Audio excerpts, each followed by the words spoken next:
Hi friends, it's Sarah from Ruffles and Rain Boots. Let's make this Christmas gnome cutie. Boop! If you'd like to make him, just stick around. As always, please give this video a like so I know you're here crafting. All right, this is the guy we're making today. I am calling him the Axel Gnome. I do have acrylic pattern pieces for these. I'll put the link down below, as well as the digital pattern. Now, I have shared quite a few of this, including the sewing version, the version with feet, but there's a playlist. I'll put that down below in case you are interested in this pattern and don't have it yet.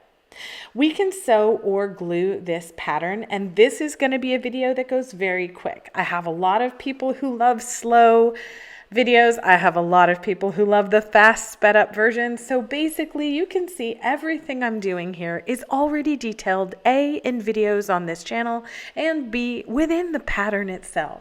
So I mentioned the acrylic pattern pieces. You do not have to have them. You can purchase just the digital paper pattern that you print at home, cut out, and then cut your pattern pieces from. So you have options. This is the only tricky part, and that is gluing both of the two sides down to the rectangle that you create, and then you're just going to glue the bottom piece on. Now, it does go into a lot of detail in the pattern about which way to put the fabric and all that stuff, but you can see this is real time. This is just being edited out for the portions that I have to hold the glue to set. And if you are, new to working with hot glue and fleece, you do want to let it set just because you can pull it out of place if that glue isn't dry. So you can see right around here, with decorating everything, I am down to making this particular gnome in about 10 minutes without the feet. And it takes me about 15 with the feet, just because you have to stuff them and then pop them in. If you're interested in that, you can also do that with hot glue. Again, that video has been shared here on the channel, and the playlist will be down below. So once your body is set, you turn it right side out, roll the seam in between your fingers, add your weight, and then your polyfill. Now, one tip, I always advise you to tamp down the body weight so that you can get it into all the nooks and crannies, and then always take a little bit of fill onto each of the two edges or the corners, and that way it'll round it out really well. Now, you do want to, I'm going to speed this part up, obviously, you do want to make sure you stuff it until it's about 1.5 inches away from the top. You are going to either tie it up with a rubber band, you can use a piece of string, or you can do it as I'm doing, which is the most secure, and that is using a needle and thread to make a running stitch. If you do want to use a rubber band, go ahead and add some thread around that in case it breaks over time. So on the running stitch, all you're going to do is pull the thread on the outside and then pull those two taut, tie it up in a whole bunch of knots. And that is it. Honestly, this body is designed to be an easy to put together item. You can also add arms if you would like.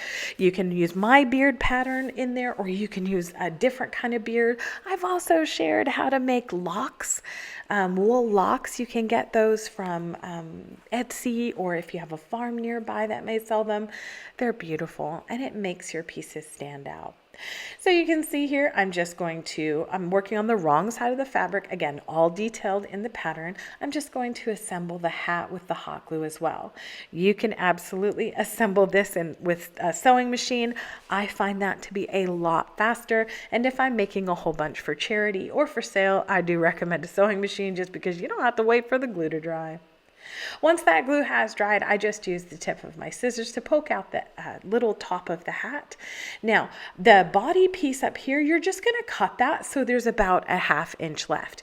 If you are only using a rubber band, I recommend just using the rubber band to take that excess and capture it in between there, as a rubber band might fly off of the 1/2 inch if you cut it off. I'm going to stuff the hat pretty well for about 3 inches down from the tip, slip on the hat, and then stuff the edges between the body and the hat with a little bit of polyfill. You can scrunch that down, scrunch it in your fingers just to make sure that it sits nice and flat. And we're not putting on the hat permanently yet because first we need to make a beard. Now this is how I measure my beards. Every one is different and it really depends on the faux fur. This is a piece of light gray fur. You can get this on Amazon. You can get this on Etsy. Just search for silver or light gray fur. You can see that I'm making a dropped U shape or a dropped V shape. You can make a square, a circle, a rectangle, a triangle, whatever you want to do.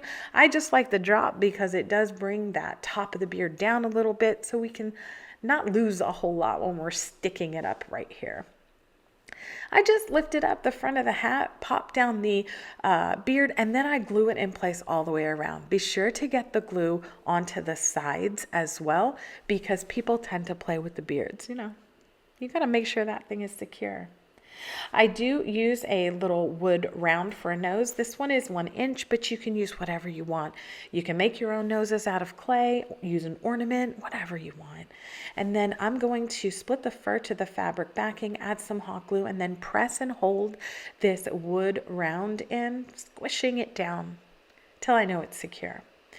I'm going to pop the fur down, tuck in the hat, and then now's the part where you can actually start assembling. Make sure the seam is aligned in the back, and then just add a little glue over the nose, hold that in place until it dries, and then you're just going to go all the way around. That's it. If you want to put in arms here, little rectangles, I have tons of mittens, tons of arm styles, is just using them as inspiration. You can even use little doll mittens on the ends of some fabric if you want. Tons of possibilities. I'm going to add this really thick yarn I got at the craft store as a trim because I was too lazy to do anything else. I'm kidding. I just really like this stuff. Use it for everything on trim. It's just so much easier than dealing with faux fur and cutting it. So if you have one of these skeins, goes a long way. So I'm just gluing that down on the edges. And I will say on the end here, if you pull off the excess after cutting off anything else, you'll be able to tuck this in and no one will be able to tell there's a seam there. I love this stuff. Again, you can get it at the craft store. For decorations, I used some Dollar Tree Very Silver leaves and they're styrofoam berries. Okay, don't come for me. That's how it came from Michael's. So I'm just using white styrofoam berries on top of these 2 little silver leaves. I'm just gluing them directly down, and that is it for me. I'm going to love hearing from you. Let me know what you think of this little guy. I'll put the link to the pattern down below as well as the acrylic pieces. Thank you so much for watching. Hey, please like this video and subscribe for more crafty fun.